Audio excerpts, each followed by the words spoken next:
Olá, boa tarde. Seja muito bem-vindo ao nosso podcast Fisiologia Falada. Eu sou a Rafa Santos, estudante de Educação Física e para-atleta de VAA. Hoje temos um tema extremamente relevante e necessário: alterações fisiológicas e prescrição de exercícios para grupos especiais. E a gente vai falar um pouco sobre ansiedade e depressão. E para enriquecer essa conversa, temos a honra de receber o professor Sandro Leggei, que é professor de Educação Física e doutor em Saúde Mental e possui uma trajetória de grande contribuição nas áreas da saúde mental, atividade física e fisiologia do exercício. Então, ao longo desse episódio, vamos entender um pouco mais sobre os efeitos fisiológicos da depressão e da ansiedade, o papel da atividade física como ferramenta terapêutica e também discutir orientações importantes para quem pretende atuar nessa área. Boa tarde, doutor. Boa tarde. Eu gostaria de fazer umas perguntinhas. Claro, fique à vontade. Obrigado pelo convite e vamos bater um papo sobre prescrição de exercício e saúde mental. Então, quais são as principais alterações fisiológicas na depressão e na ansiedade? Então, a grosso modo, a gente tem alterações significativas de neurotransmissores e aí que vão impactar a parte comportamental do indivíduo. E normalmente, essas pessoas precisam ser assistidas por profissionais de várias áreas, incluindo a área da psiquiatria. Por vezes tem necessidade de terapia farmacológica e o exercício é um fator extremamente relevante, importante também na terapêutica, principalmente por desenvolver várias questões importantes para a saúde do indivíduo como um todo, como força, flexibilidade, a parte cardiorrespiratória, não sei o quê, mas também é muito interessante para os transtornos de uma forma geral. Eu ia perguntar exatamente isso agora, né? Como que a prática de exercício físico pode auxiliar na melhora desses quadros de ansiedade e depressão? Então, dentre os vários, a gente tem várias hipóteses, Então, desde hipótese de monoaminas, neurotransmissores, não sei o quê, de alterações significativas, nessa questão.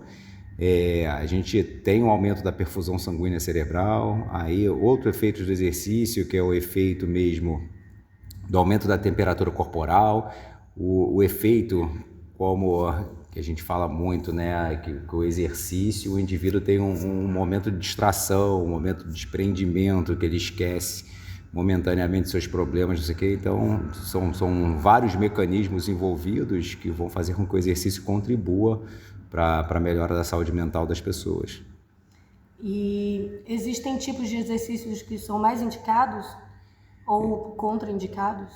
Então, é interessante a gente perceber que a gente nunca pode deixar de pensar na promoção da saúde do indivíduo como um todo, Então, a gente tem coisas a desenvolver, como força, flexibilidade, equilíbrio e principalmente a parte cardiorrespiratória, mas a gente vê muito forte na literatura, porque tem até mais pesquisas para essa área, o exercício cardiorrespiratório sendo importantíssimo, não só a prevenção de doenças cardiovasculares, mas também em relação à terapia não medicamentosa para os transtornos relacionados à saúde mental, principalmente por essa questão do aumento da perfusão sanguínea cerebral. E aí o exercício de força também tem estudos que mostram que é extremamente importante. E aí esses dois são componentes primordiais que a gente fala da promoção da saúde. Independente de se o indivíduo tem algum transtorno relacionado à saúde mental, a gente vai precisar desenvolver esses pilares também, pensando na saúde do indivíduo de forma geral.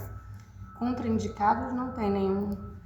Então, o que a gente tem que evitar, dependendo, a gente tem trabalhos que falam que a intensidade é extremamente importante para que a gente tenha um incremento maior do consumo de oxigênio, um desenvolvimento mais rápido, até mais significativo da aptidão cardiorrespiratória, mas a gente tem que ter cuidado. Primeiro, tem muitos indivíduos, muitos pacientes ou alunos que têm um baixo nível de condicionamento, que estão se recondicionando, então que estavam completamente inativos, que a gente tem que ir tendo uma progressão da intensidade das atividades, isso é fato, e a gente tem que ter uma preocupação também que, por vezes, exercícios muito intensos, para quem tem transtorno de ansiedade generalizada, por exemplo, isso pode se assemelhar a sintomas, principalmente de ataque de pânico, e aí o indivíduo ficar dispineico, e isso pode ser um gatilho para que ele venha a ter, de repente, uma crise. Então, ter um cuidado também em relação à intensidade para alguns quadros.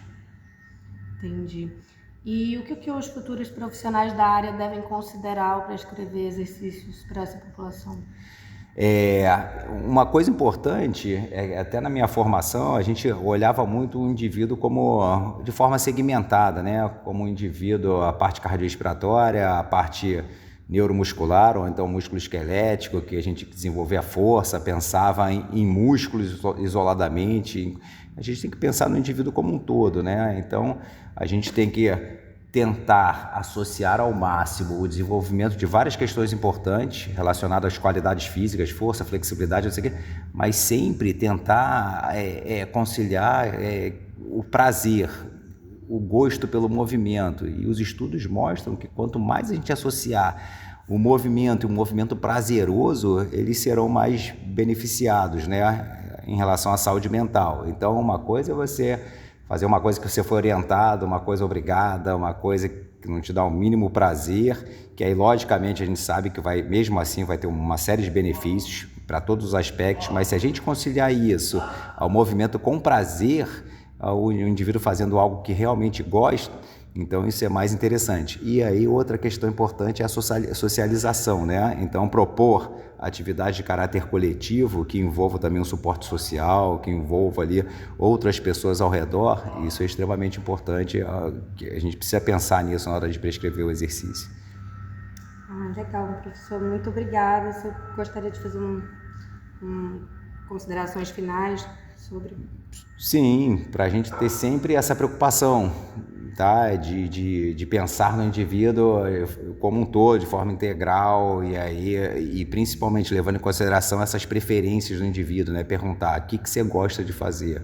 Eu tenho um rol de exercícios em qualquer centro de treinamento, perguntar o que você prefere, qual que te agrada mais. Se você não gosta, de repente, de fazer o que tem aqui, o que você gostaria de fazer? Então, o movimento chegar, e principalmente o movimento que seja uma coisa prazerosa, esse é o melhor caminho, não só para adesão, mas principalmente em relação aos benefícios para a saúde mental.